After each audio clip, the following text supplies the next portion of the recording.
They are coming by their thousands to claim the benefits.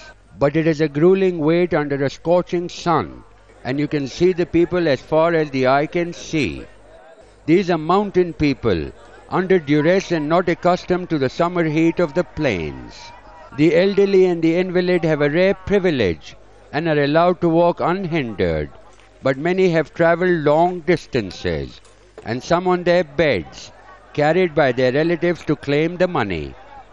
Others still have to contend with a long wait in separate queues, and many say this is an unending ordeal. Once again, it is the army that is helping clear the long backlog, and there is no civilian leadership to be seen, and people are already complaining.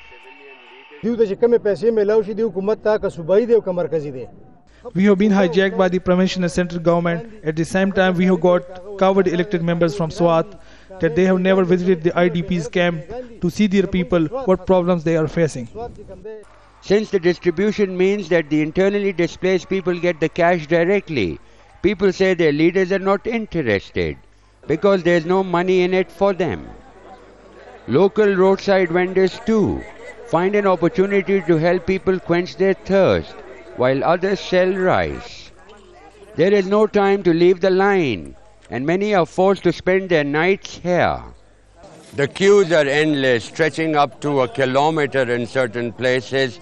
This is where the people who have been waiting in line have been sleeping. The foliage that you see around me has been taken off the trees on the side.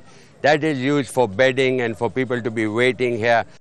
Despite the fact that the military is battling the insurgency in the different areas of the Northwest Frontier Province, they are also looking after the registration process of the IDPs, and there is hardly any civilian or political leadership to be seen here to address the problems of these people.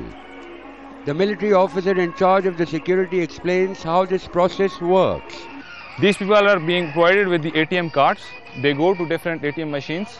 If possible, if not, they can come here to this point and get their money back. 25,000 rupees is being paid to them through ATMs. As we reach the end of the line and enter the large building that houses the special education complex, inside it is the job of the National Registration Authority to check the ID cards and the registration process. After that, the fingerprints are verified by a biometric system to ensure that no irregularity takes place.